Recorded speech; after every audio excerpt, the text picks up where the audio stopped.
Magandang araw mga kaproyekto. Welcome po to Proyekto Pilipino. At syempre ho, kilalang kilala nyo naman ang ating panauhin ngayong araw. Kumbaga si Professor Arj ay suki ng Proyekto Pilipino, no?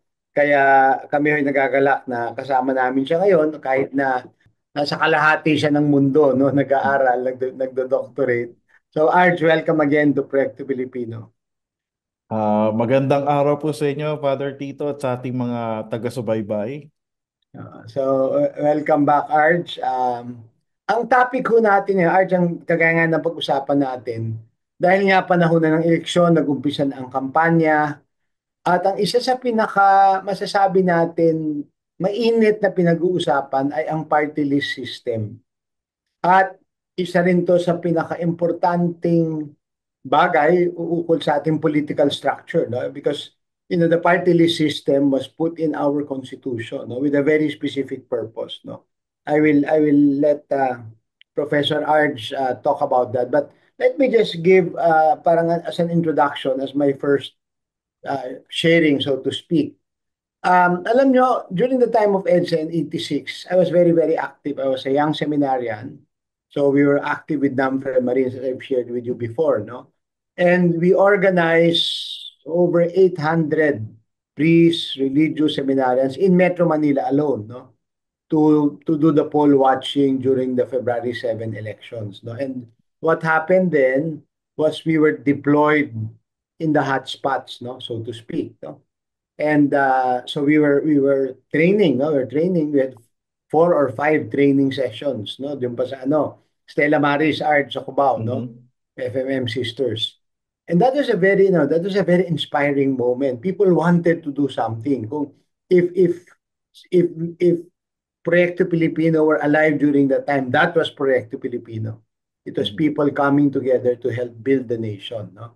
And so that happened. So February 7 happened. And of course, just to recall, after February 7, we were telling our poll watchers, Arj, that uwi na kayo basta ma-deliver nyo yung ballot box sa munisipyo, uwi na kayo. But then what happened was for a week almost, no? People camped outside the municipal city halls, no? Protecting, fearing that something might happen, yung switching of ballot boxes, no? So that continued on, no? Vigils around municipal halls, city halls, not just in Metro Manila, but eventually all over the country, if I'm not mistaken. Of course, after that, it quieted down. Of course, February 11, you have Evilio Javier was assassinated in Antique, and of course, that was part of the turning point, no? And so after he was assassinated, his body was brought to Manila, no? And there was a march from the airport, from the domestic airport to Ateneo, where the wake was, no? And then, that was February 13, if I'm not mistaken. Kung hindi ako nagkakamali, 13. Dinala yung katawan, nagmisa sa football field ng Ateneo. Uh, and at the end of the mass, Father Joe Cruz, the former president of Ateneo, read the statement of the bishops, which was again another turning point, no, of that period. No? So, and then after that, you had the computer technicians in the PICC walking out, no, saying that what was being inputted was what was not coming out of the board. No? And then, of course, after that, you have already EDSA. No?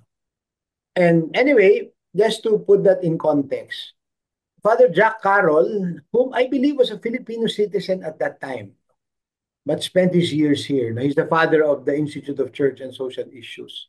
Jack Carroll would always tell me after EDSA, you know what? He said, the poor were not in EDSA. We need to bring the meaning and the purpose of EDSA to the poor.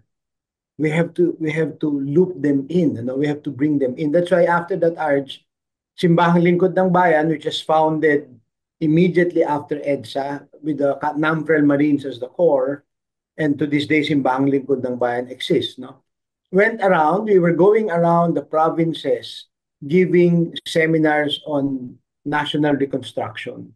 It was telling the story of EDSA, but it was also trying to tell people we need to bring you might say the fruits of EDSA to the poorer communities, no? Of course, come 87, you have the Constitutional Commission, no? And that was where they put in the party list system, which I believe is part of what Father Jack Carroll was saying, no? It was a way of bringing in the marginalized sectors of our society into this new experience, into our newfound freedom and democracy, no? So yun yung introduction ko lang, Arj. Maybe Yeah. you can go and explain, no, how the party list system was Yeah. discussed and eventually put in the Constitution. Sige po. So, ang maganda pong i-highlight dito sa discussion natin, Father, na ang party list system natin ay hindi ito kakaiba talaga in the sense na sa ibang bansa mayroon din party list system na kung saan ang partido po ang binoboto ng ating mga botante tapos sila po ay kumbaga nagko-compose ng kanilang legislature. So, sa Mm-mm. Pilipinas, una po itong na-introduce noong 1987 sa ating Constitution na kung saan makikita natin na ang Article 6 ay kumbaga nadagdagan ng provision na kung saan 20% ng ating legislatura, especially sa lower house, sa Kamara, Mm-mm. ito po ay manggagaling sa party list system. Pag sinabi kasing party list system, yung mga member ng Congress ay manggagaling sa mga partido o mga grupo, organisasyon, mga entities na nagre-represent ng mga sabihin natin ah, mga sektor, mga iba't ibang mga interest. Ano po iba po ito dun sa mga nakakilala na natin mga member ng Congress na ini-elect natin sa mga distrito na ating kinapapalooban. So, Mm-mm. 80% doon sa legislative district representation, 20% naman po dito sa party list system. So, kung tatanungin nyo, bakit tayo nagkaroon ng 20%? So tama po yung binanggit ninyo, Father, na isa itong paraan na kung saan mabuksan ang espasyo ng ating gobyerno para sa mga ordinaryong tao na magkaroon din sila ng pagkakataon na magkaroon ng representation Arj, sa ating Arj, tanong lang, yung apa. party list system sa ibang bansa, specific ba yon na for the marginalized sectors din o hindi? Hindi po, Tayo partido. lang yung may specific na margin, yun yung uniqueness natin, di ba? Ang masasabi po natin sa ngayon based sa decisions sa mga Supreme Court at yung din po mga explanation ng mga legal luminaries ay partido at kasama rin po yung mga marginalized sectors. So hindi lang po siya exclusive sa mga Oo. marginalized sectors. So Pero yun po. sa iyong Arj, sa iyong kaalaman, kasi siyempre meron niyang minutes, 'di ba, of the Mhm. discussion.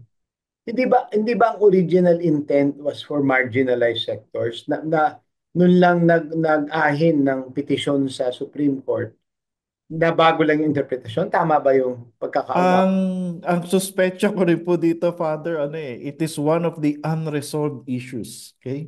Okay. Unresolved issues. Kasi po, nanggaling na rin po sa boses ng isang framer na ginagalang po natin na si Attorney Christian Monsod na isa ito sa mga pinagdebatihan po nila nung finiframe nila yung 1987 Constitution. So, at ang aking interpretasyon dun sa naging usap-usapan po nila, hindi ito na-resolve. Isa itong parang vague provision. That's why ang nilagay nila doon as provided by law. So, kaya Okay. po noong 1995, di ba po, naipasa po yung Party List Act kasi nga ang intention dapat ng Party List Act ay linawin kung ano po yung nakalagay sa ating konstitusyon, palawigin kung ano po yung parang gusto natin mangyari dito. So, masasabi po natin sa mga nagdaang desisyon ng Supreme Court na unti-unti nilang dinidefine yung party list system. Nung Mhm. una, akala natin exclusive lang ito sa mga marginalized sector pero mga recent decision po nila sinabi na ng Supreme Court na hindi ito exclusive sa kanila. Kaya Oo. kung makikita mo naglipana na yung mga iba't ibang grupo na kung sino-sino na lang yung mga nare-represent nila. Oo. So, Oo. kaya po maraming nagsasabi na ano na bastardized po yung system na Oo. ito. Oo. Pero Arch, kasi kung mapapansin mo ngayon, kahit bago pa magsimula ang kampanya, ang karamihan ng naglalagay ng mga billboard, mga party list, no? Mhm. Pero sana hindi nalilihis yung ano ko, no? Pero tapong ko lang to, pwede natin itong balikan so you can continue what you're saying. But yung gusto ko lang i-bring up, number one, meron akong pakiramdam, may pwede kong mali na bagaman sinabi ng Supreme Court, no, this is for everybody, di ba? Kumbaga, in simple terms, no? Mhm. Pero pansinin mo, marami pa rin ang nagpo-project ng sarili nila. Kami yung mga representante ng mga ape. Kami yung Mhm. representante ng mga marginalized, ano? Number Opo. one. Number two, ngayon lang to, Arj, Mhm. nagkalat ang mga endorser ng mga artista. Nagkalat, Opo. nagkalat. Eh, alam naman natin, ako'y naghumingi ako ng paumanhin, ano? Bato-bato sa langit ang tatamaan, huwag magagalit. Alam naman natin, yung iba may bayad yan. Endorsement yan eh. Di ba? Opo. Endorsement yan. No? So, yun lang. Lives ko lang ipasok yun. Baka mamaya pwede natin balikan, Arts. But go ahead, please, with your ano. Yeah, so tama po kayo dyan sa obserbasyon ninyo. Yun nga po kung babalikan natin yung istorya dito, isa siya sa mga vague na parts ng ating constitution. Kaya po nilagay sa provision na ano, as provided by law. So kung makita nyo, Father, i-highlight ko lang yung ano para sa ating mga taga-subaybay. Meron tinatawag na tatlong pillars po ang ating party list system. So 20% ng Kongreso or House of Representatives galing sa party list system at meron silang three-seat limit. So hindi pwedeng lumagpas sa tatlong upuan. Mhm. Tapos meron 2% na threshold, yung total number of votes na na binaibigay sa party list system para mag-qualify ka makapagpaupo, kailangan may 2% ka dun. So sa nagdaan ng mga eleksyon, again, may mga nagko-contest, may mga nagpa-file ng mga cases sa Supreme Court. Unti-unti ito na-define ng Supreme Court kung paano ba palalawigin. So may pang-apat po na pillar. So ano yung pang-apat na pillar na gusto ko i-highlight? Yung proportional representation. So ito po controversial po ito. PR Okay. po ang tawag dito kasi kung tutusin ang gusto talaga nila mangyari dito yung number of seats na ibibigay sa party list ay dapat proportional dun sa botong nakukuha nila. Eh kaso po Father, kung makikita nyo, may limit yung upuan nila eh. So Oo. paano siya magiging proportional? So controversial po siya, controversial Yung pero kung huling-huling yan, ano? opo. So Oo. kung titingnan ninyo, unfinished project siya. That's Oo. why itong ating ginagawang usapan sa Proyekto Pilipino, ang maganda siguro mensahe na nais nating iwan sa ating mga kababayan na hindi pa po tapos ang party list system at Oo. kailangan natin ng tulong ninyo na kumbaga palalimin pa ito, makilahok kayo sa mga discussion, tulungan nyo mga, alam mo yun, mga congressman ninyo, mga senador na pag-usapan to. Kasi kung tatanungin niyo, Father, bakit maraming artista? Ba't maraming mga sumasali ngayon? Ah, Kasi kung titingnan niyo sa kasalukuyan, 304 ang total number of member ng of Congress. nakalista, oo, na nag-register. Ano po yung member of ano po ngayon na House of Representatives. So meron kang 60 304. Okay, sorry. Opo, 61 na party list na seats na nakaalat dito. So kung titingnan niyo, Father, maraming gustong pumasok dito dahil syempre ang isang upuan na meron sa isang congressman, maraming ano yan, mga perks, maraming mga privileges, kapangyarihan yan eh. Oo. So, Saka di ba, madali Arj, lang. pag congressman ka, may budget ka na agad para sa opisina mo, di ba? Para sa Opo, allowances ang tawag doon. allowances. Tapos So meron bukod pa kang ron, budget. mga special projects na budget, di ba? Bukod pa ron sa Yes. regular. Opo. Arj, mabalikan ko lang, pwede mo bang mas himayin ng konti para sa ating mga kaproyekto, yung binabanggit mong pillars? Himayin mo lang ng konti kung pwede. Opo. So meron kang 20% na composition ng House of Representatives ay dapat magagaling sa So party list ngayon nga, di system. ba, 304 ang Opo. total natin sa Kamara de Representante, no?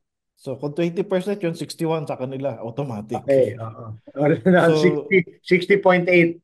opo, so meron pa pong pangalawang pilar na hanggang 3 upuan lang po sila. So wala Okay, kang makikitang party list organization na may 4 na upuan or merong 5, no, hanggang 3 lang po sila.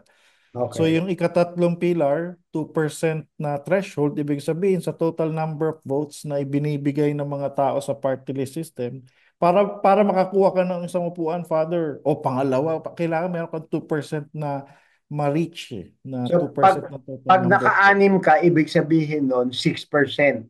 Kung Opo, makatatlo ka, 6%. kumbaga hanggang ano lang, 3 lang po talaga, Father, hindi ka pwede Tapos, lumagpas. para din malinaw lang, Arch, may nawaan ng mga tao, no? Maraming hindi nakakaunawa eh.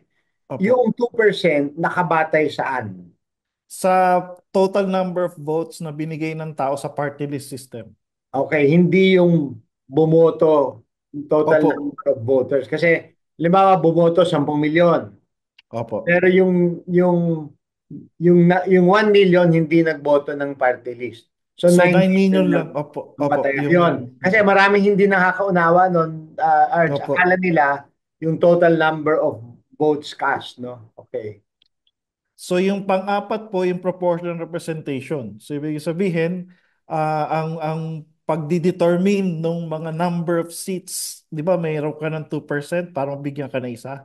Yung mga natitirang mga seats na yung ikalawa mo, ikatatlo, ang pinaka explanation doon is kailangan proportional ito sa total number na nakuha mo na boto. So malabo po siya ngayon sa ngayon kasi po ano kailangan pang linawin ng bagong batas o yung pag-aamenda ng batas. Inamin naman po yun ng Supreme Court. Kaya nga po nag-decide sila recently na nagbigay sila ng bagong definition na yung number 2 at yung number 3 na seats, kailangan ma-fill up na lang siya dun sa mga natitirang mga percentage. So, yun po yung parang basic na explanation ng 4 na pillars ng Oo. party list system. Oo. Oo. So medyo ano pa malayo pa ang Opo, aayusin, 'di ba? kaya po ano may mga nagsusulong na i-abolish daw kasi ano po, punong-puno daw ng problema o kaya yun nga, yung mga dynasty uh, Ginagamit, 'di ba? ginagamit. Ako believer ako, Father, kilala niyo ako. Believer at optimist ako na tao Yes, pagdating sa ating democratic institutions na nako, ang ano kasi party list, tama po kayo, party list isa sa mga legacy ng EDSA, EDSA correct. 86 Oo. revolution. So naniniwala ako na ano there's something na dapat na gawin para ma-improve siya. So hindi porkit may problema, ano mo yun, Itapon. oo. So ako naniniwala pa rin ako na ano pa rin ito, paraan pa rin Arch, ito. oo, balikan natin. Ano ang naging paliwanag ng Korte Suprema kung bakit nilawakan nila, pinalawig nila yung kahulugan ng party list, no?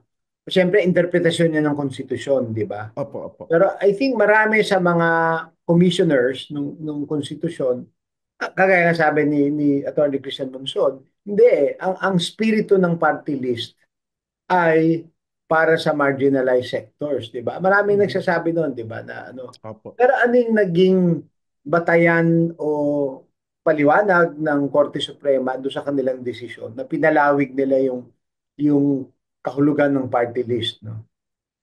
Ang isa sa mga naging problem, Father, yung ano yung sinasabi ko nga pong ano, pillar number 4, yung proportional Ah, representation. Kasi if you're ah, going to be strict about it, walang makakaupo ng pangalawa o pangatlo. okay, Pupuro okay, lang sila magka-qualify ng 2%. So, okay. ang naging problem doon is kung puro 2% of the total number of votes lang, konti lang ang nakukuha na upuan. So, yung 20% of the House of Representatives, hindi siya napupuno.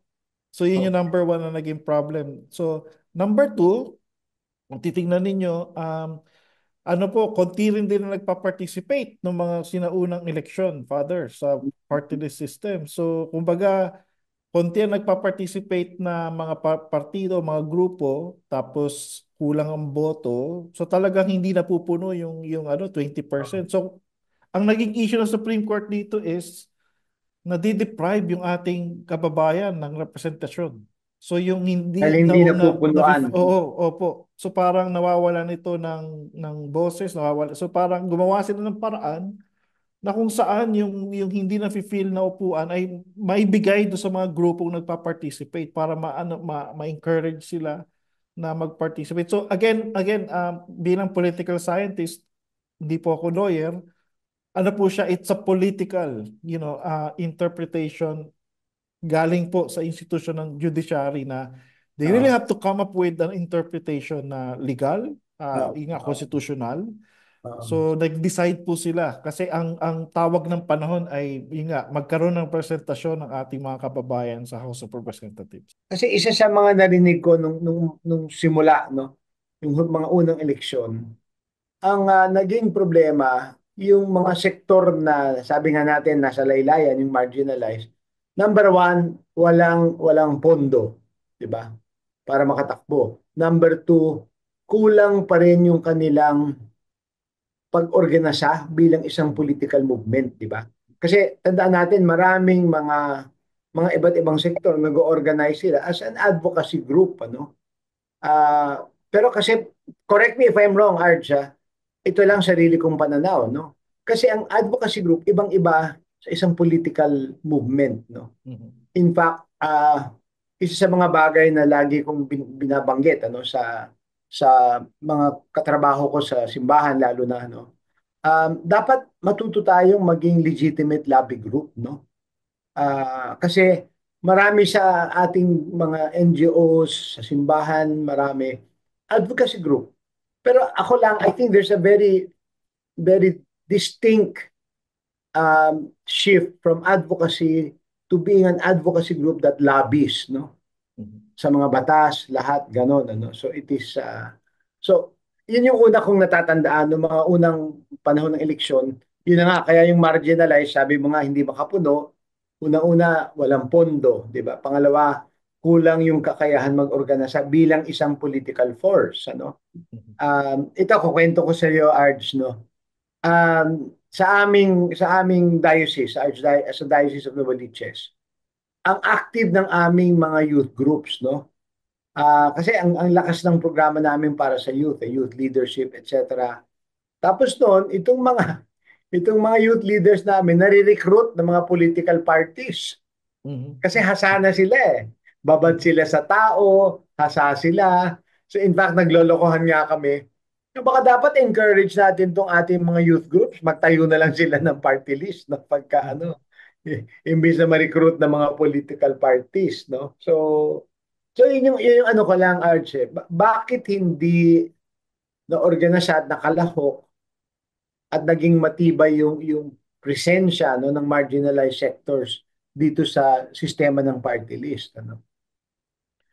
Ang pwede kong ma-highlight dito, Father, no, dumating na po kasi tayo sa punto ng ating istorya ng demokrasya na kumbaga yung ating kabataan o yung mga next generation na mga yun nga, yung mga activists siguro o yung mga civil society actors ay kumbaga dapat ma-replenish yung ano yung Oo. mismong ranks. Dumating Oo. tayo sa punto na gano'n na Oo, correct. Correct. tumanda na po yung yung mga first or yung mga sinaunang generation ng mga activists or yung mga civil society professionals nung 1980s, 90s. Kumbaga po konti lang yung parang tumindig nung mga early 2000. So that's Correct. number one. Number two, masasabi rin po natin na pwedeng tinamaan din siguro ng hindi magandang ekonomiya na kung saan yung voluntary, yung aspeto ng voluntary work, Mm. mukhang hindi na po nakaya yata ng middle class. Kasi kung titingnan po ninyo, tiningnan ko po kasi yung pattern na noong Mm. 2000s, umunti yung membership ng mga civil society groups. Noong panahon po na natanggal si ERAP noong 2001, yun na yung last na Yun para yung last, masasabi ano? Oo, oo. na malakas pa siya. Oo. Pero nung panahon ni GMA, ano na siya paano pababa na siya. Kasi kung titingnan nyo, yung mobilization ng civil society nung panahon ni GMA, parang panipis ng panipis. At saka Arch, if I may add my own 2 cents worth, ano, tandaan din natin, ang nagluklok kay GMA na maging presidente ay civil society groups, no? Opo. Kaya kung mapapansin natin, kung matatandaan natin, yung mga leading lights ng civil society groups, naging cabinet member. Okay? Opo, opo. Pwede ba ako magkwento sa'yo, Yeah, Arch? yeah, opo, opo. Nakwento ko Go, na ba ito go. sa'yo na muntik akong magiging Secretary of Education? Wow. So, muntik pala kayo maging secretary, Naku, tito. hindi ko ba nakukwento? Sige, Hindi pa. kukwento ko na, di ba? Para malaman ng tao. Okay. So kasi aktibo ako noon sa EDSA 2. Kasi yung background doon, yung Compil 2. Compil 2. Di ba? May Compil 1, di ba? Yung Compil 2, walang tumanggap sa kanilang lugar para Mhm, magkaroon sila ng Congress nung panahon ng impeachment. Eh, nung panahon na yon, ano pa ako, um, active ako sa Ateneo, so pinagamit ko sa kanila yung Ateneo High School covered courts para magkaroon ng mhm, Compil 2, no? Doon ako naging active, sinusuportahan ko sila. Tapos syempre, nung EDSA 2, alam naman natin, ano, si Father Archie Intengan, yung pumano na Father Archie Intengan, opo. siya ang sentro eh.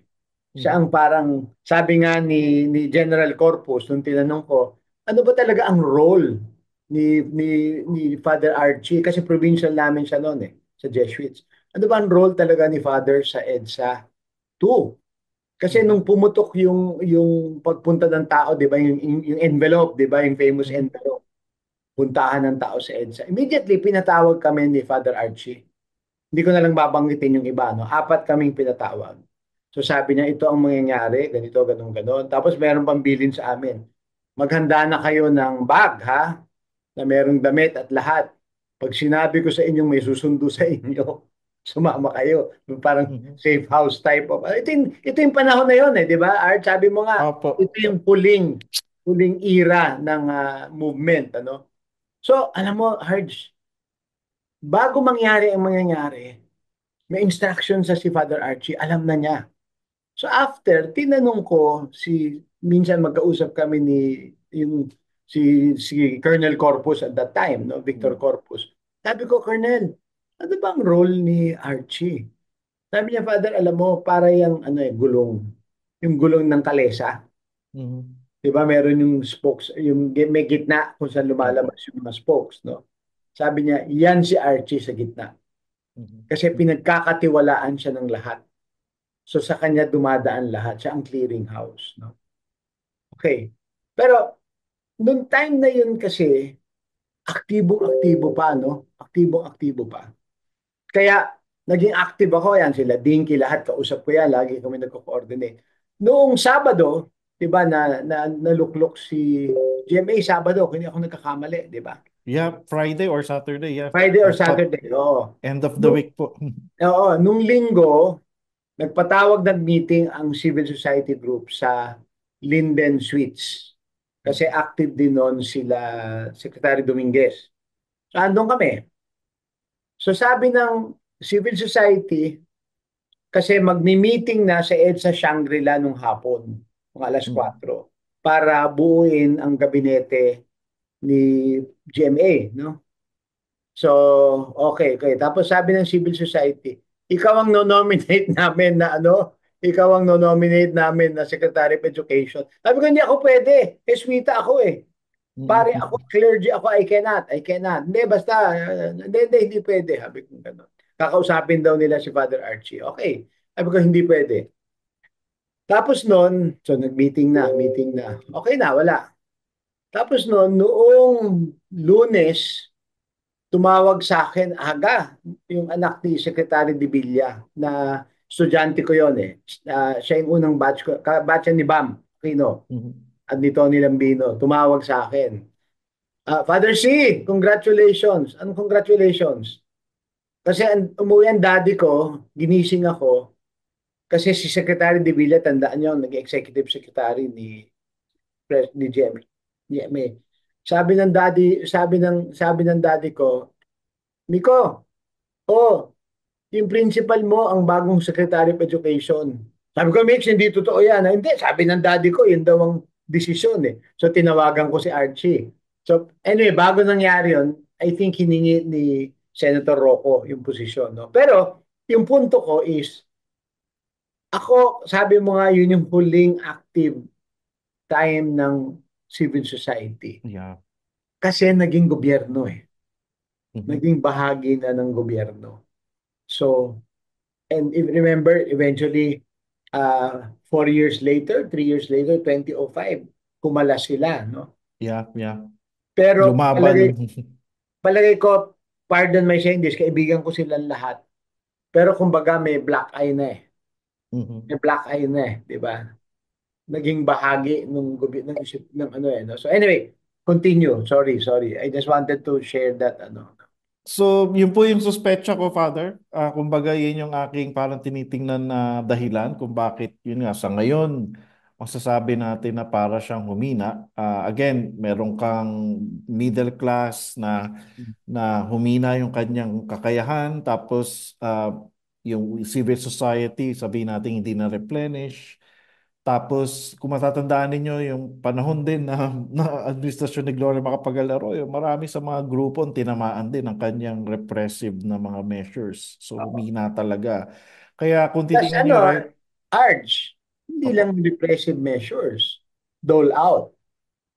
pwede Dole rin, out. pwede. Yeah, yeah, Remember yeah. the Pajero bishops. And I can name you, but privately, may Mhm, mga iba ring institusyon no, ng simbahan na dahil nabigyan ng mga grant, 'di ba? mhm, Nabigyan ng mga proyekto, hindi sila makapagsalita no laban yeah, sa GMA.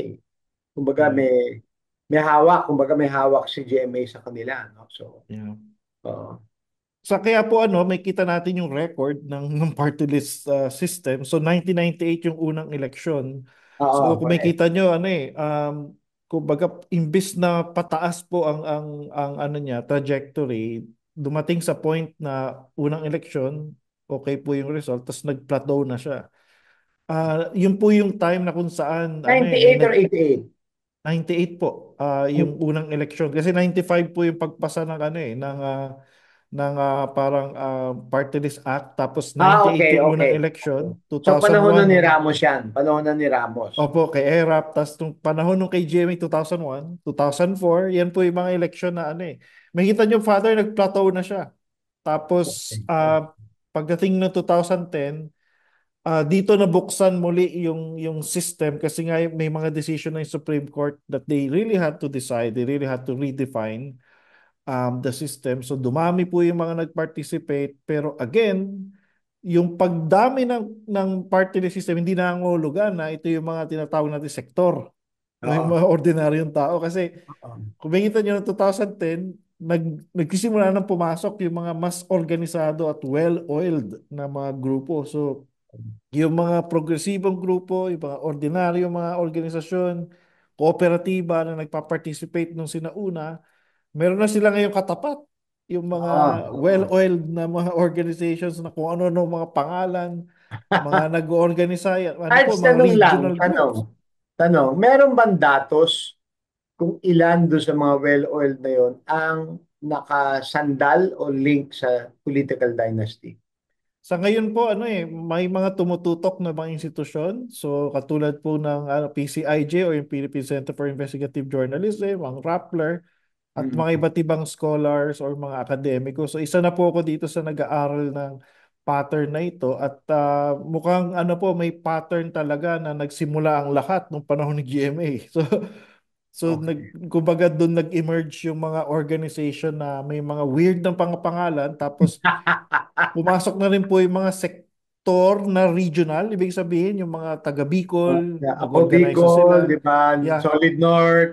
yeah. So yun yung panahon na yun. So kung masasabi natin na na undermine yung system because of the entry of these groups at dito na po natin nakita na from that time up to the present, naging consistent na yung pagpasok ng mga So uh, 2010 ito, opo, Arch. opo, 2010. 2010. So panahon po siya ni GMA kasi remember Pre-election niya, di 2000, ba? yes, Election ano ni Pinoy. Pinoy. Pinoy. Oo. Si GMA po yung nakaupo. So ito yung time na ano nasisense na nila na tapos na yung term ni GMA. So So pinalakas na yung they ano have to stay. They have to stay, in power. So perhaps some of these people, decided to stay in the House of Representatives. Marami rin po pattern na tinitingnan ko ngayon, may pattern na yung mga natatapos yung term nila sa legislative district or natatapos yung term nila bilang mga governor or mga mayor, pumapasok ng party list. So, para lang yeah, makastay sa power. Yeah. yeah. So, Arj, ngayon na mag-eleksyon, ano ba ang dapat na pwede natin maibahagi sa ating mga botante para maging mapanuri? Anong masasuggest mo, no, in terms of sa party list? Ano ba yung, kasi syempre, isa lang ang pwede nilang iboto, 'di ba? Sa lahat ng mga ano yung mga punto na pwede mong ibahagi sa iyong karanasan, sa iyong pag-aaral? Ano yung magandang suriin, pagpili ng party list? Ako po ang kadalasan na hina-highlight ko pagdating sa tanong na yan ay again, tulad ng ginagamit natin sa pagpili ng mga binoboto natin mga traditional o mga posisyon na madalas natin nila, kunyari presidente, mayor o senador. Tingnan po natin yung track record. So kilalanin po natin sila, ano po yung nire-represent nila. So, meron po kasi mga bagong tayong grupo, magaganda yung pangalan, may mga personalities na sikat. Again, ang pakiusap ko po sa ating mga kababayan na boboto ngayon sa darating na midterm elections na tanungin niyo sarili na ito ba yung grupo na gusto niyong i-represent kayo sa House of Representatives maliban doon sa congressman mo sa legislative district mo? Kasi kung tatanungin mo ako na kung sikat lang ba yung boboto mo o yung alam mo yun, yung parang maganda yung pangalan o kababayan, Mm. kumbaga maaaring talo ka in the end kasi track record, ano siya statement siya na itong taong ito, itong grupo na to ay meron ng mga nagawa in the past na Ah, maganda. ah, So number two na ginagamit ko rin na criteria ay ano ba yung mga gusto nilang gawin. So kung correct. okay na ang track record, tingnan din natin yung kanilang mga plano or plataforma. Importante po yan mga kababayan kasi meron din kasi mga grupo o may mga personalidad na nagtatago sa mga magagandang pangalan ng party list system na pag tinanong mo anong plano mo, nire-represent mo yung mga magsasaka, nire-represent mo yung mga Bicolano, nire-represent mo yung mga taga Ilocos, mga taga mga Ilonggo. Pero ano yung plano mo sa mga ating mga kababayan? Again, tingnan po natin ano ba talaga ang kailangan ng ating bansa. Sa ngayon, Ah, ang mga kailangan natin bansa, magandang trabaho, kabuhayan, correct. kalusugan, yun nga, edukasyon. So Pasyon. sana yung mga party list groups na i-elect natin ay merong stand sa mga issue na yan. Mm, Handa ba mm, sila na magpasa ng batas na magpapabago sa, ingat, kasalukuyang estado ng ating edukasyon, kasalukuyang estado ng ating health sector. oo. Marami po tayong problema ngayon, Father, na dapat yung party list system nakakatulong. Alam mo, Arj, ang ganda na nabanggit mo kasi pag nakikita ko yung mga nag-a-advertise lahat, puro sila generic, Opo, opo. puro motherhood statements, di ba? Mhm. Parang ako ang nag-aano ng mga api, di ba? Yung mga, Mhm. pero puro motherhood statements eh. Kaya tama Mhm. yung punto mo na dapat dapat suriin talaga ng husto, no? Arj, babalikan natin yung pangsara natin si party list. Pero Mhm. meron lang akong nais itanong sa'yo kasi mahalaga sa akin yung opinion mo dito. Opo. Senate surveys. Mhm. Nakita mo naman, 'di ba? I'm sure Yes. tinatrack mo yung mga Mhm. survey. Mhm. Ano yung basa mo ron? Ano yung pag-aaral at pagmumuni-muni o pagdinilay dun sa lumalabas sa mga survey ngayon sa Senate? Ako po ay nababahala kasi sa mga survey na lumalabas ngayon, mukhang ano po, malaki po talaga ang magiging chance na ang ating Senado, 12 seats ay mapupunta sa mga kilalang dynasty members at ang masakit man isipin dito ay umikot ang usapan ngayon sa sa hidwaan ng dalawang nag-uumpugang mga pamilya. So, Ah, may mga candidate na kumakatok-katok sa Magic 12. Oo. So, kumbaga kahit na nababahala ako ay ano pa rin, parang naniniwala na meron mga makakapasok na parang mapagkakatiwalaan o may mga track record din. So, sa ating mga kababayan, yun nga, itong mga survey na ito ay ano lamang, again, madalas naming sinasabi na ano lamang ito eh, parang Snapshot. snapshot lang siya kung ano man yung nasa loobin ngayon ng mga tao, pero pwede rin natin siyang gamitin na guide na kamusta kaya yung mga kandidato na Oo. napupusuan ko. So, sa ngayon, ano po, yun po yung lagay ng ating parang kampanya na merong mga nangingibabaw o nagdo-dominate sa dalawang partido, pero meron ding mga katulad niyan, yung mga kilala natin mga reformist o yung mga talagang masasabi natin nagsusulong ng mga issue ng ating mga kababayan na kumakatok-katok. No, meron mga ano, no? Parang may mga tatlo, apat na posibleng makapasok pa, no? Opo, opo. Oo. So, Alam mo, nandun sila Arj, sa... meron lang ako ikukwento sa'yo na I'll try to blur the details para hindi nila Opo. mahulaan. Meron isang tumakbo, no, ng senador, tagal na. Ano siya, number sa surveys, Mhm. consistently 27 ata. Mhm. So sabi nung tatakbo siyang senado, sabi nung mga pamilya, kami, kausapin nyo na wag nang tumakbo. Kasi 27 na, layo, di ba? Mhm. Tumakbo na lang sa Congress, no? So hindi, patuloy, ganun-ganun. Abay, nung kinalabasan, nag-top sa Mhm. Senate. Mhm. Lumabas siyang number one sa Senate, no? And ano siya, mahusay siyang tao, ah. In fact, Mhm. nanilbihan sa gobyerno ng matagal.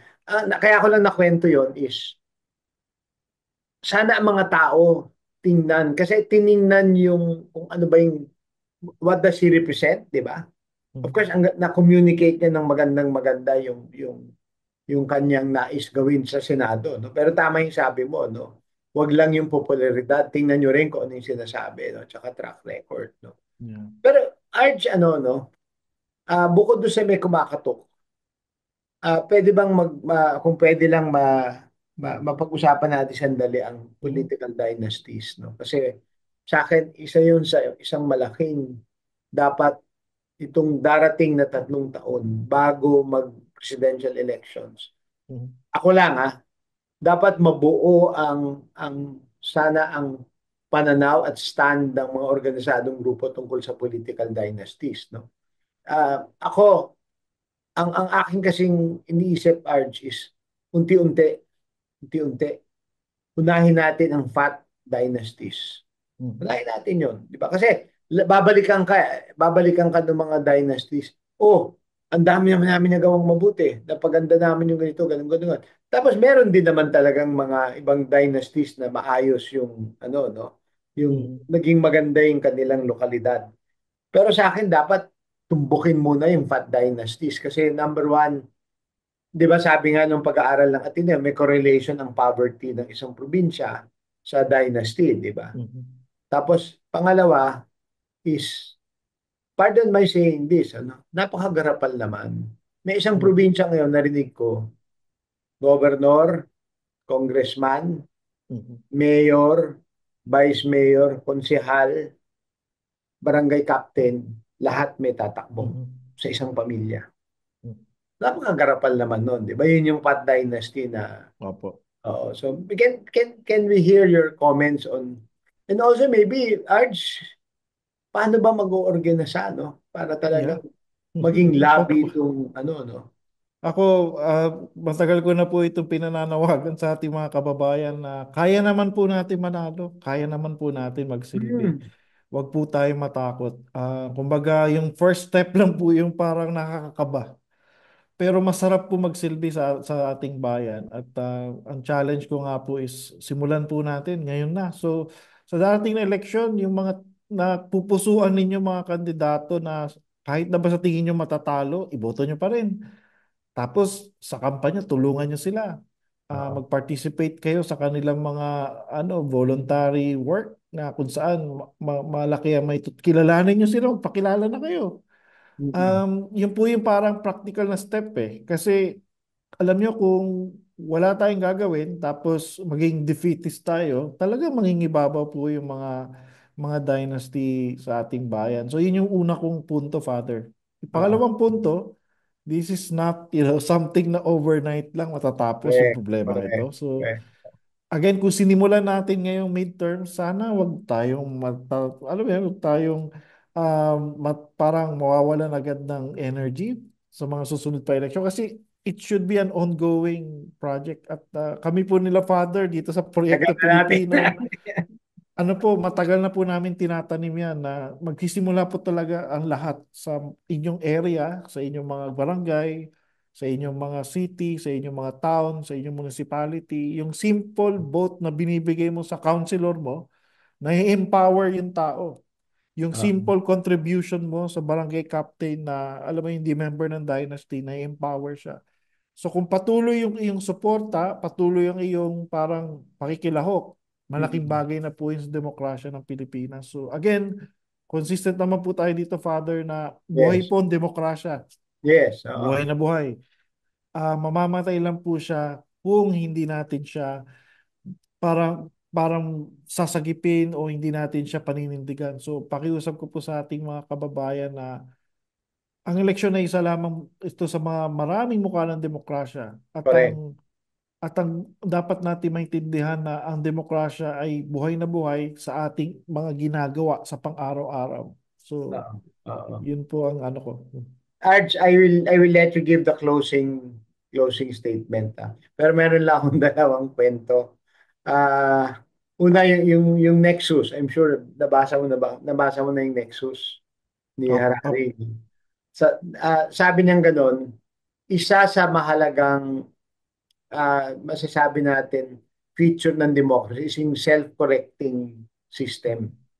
At mhm. sabi nga niya, ang eleksyon ay isa sa mga self-correcting systems ng isang demokrasya. Pero sabi niya, hindi lamang yun. No? Hindi Yes. nagtatapos sa eleksyon. Kasi hinalal mo, 3 years later, mali. O, palitan, di ba? Yun yung Mhm. self-correcting measure, di ba? But kailangan, we want to correct, di ba? We want to correct Opo. what's wrong. Yung sabi mo nga, di ba?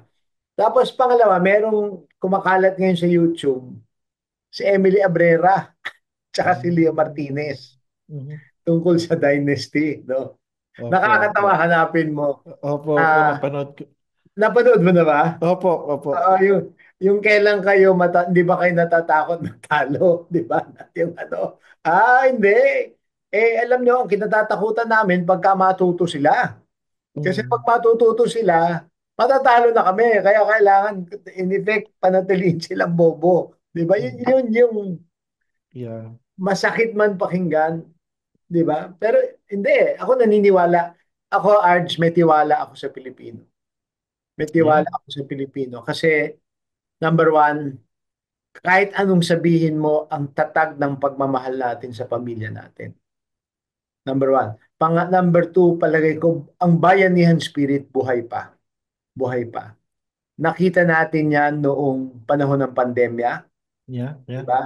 Nawala yung mga politiko, ano, hindi, basta sama-sama. Tapos yung huli, ang ganda nung sinabi ni Manolo Quezon, nung nanalo si Carlos Yulo ng gold, Gold. a dramatic goal, 'di ba? Sa dalawa, no? Mhm. Sa Olympics, sabi ni Manolo, yan ang example ng bayanihan spirit ng Pilipino. Kaya si Carlos Yulo nanalo kasi nagbayanihan ng iba't ibang sektor ng Mhm. ating mamamayan para mabigyan siya ng training, etc. And sabi ni Manolo, andyan ang pag-asa natin sa bayanihan spirit. Ako naniniwala ako ron. Paano Yeah. matatap yun?